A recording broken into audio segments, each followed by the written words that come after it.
La CVAE est établie facialement sur un taux de 1,5% de la valeur ajoutée. Toutefois, à la faveur d'un dégrèvement qui finalement est dégressif en fonction du chiffre d'affaires, il existe en pratique donc une progressivité de l'impôt, ce taux en fait variant de 0% à 1,5% pour les entreprises réalisant un chiffre d'affaires de 50 millions d'euros.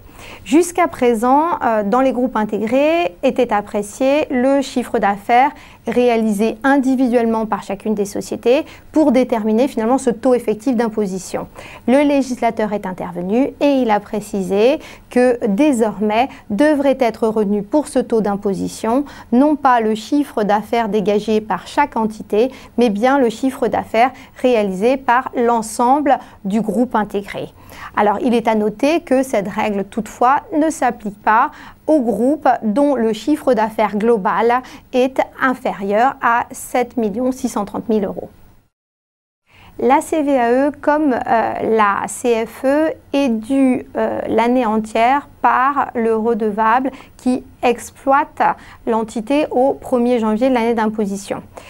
De fait, il existait jusqu'à présent un mécanisme qui permettait finalement de réduire le montant de la CVAE par le biais d'un apport de branche d'activité à une société qui n'exerçait pas effectivement une activité au 1er janvier de l'année d'imposition.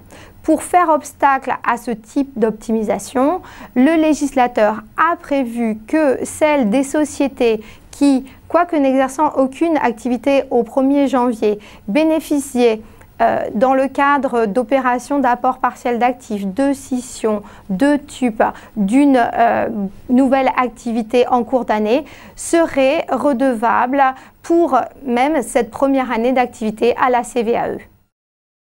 En matière de CVAE, le législateur apporte, s'agissant des déclarations, des mesures de simplification qui étaient fort attendues.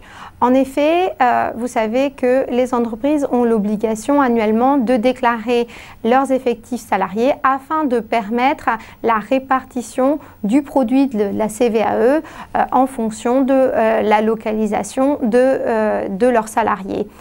Toutefois, le dispositif initial prévoyait que ces salariés devaient être répartis individuellement en fonction de leurs différents lieux d'exercice au cours d'une année et en tenant compte de la notion d'équivalent temps plein. Par conséquent, cela avait posé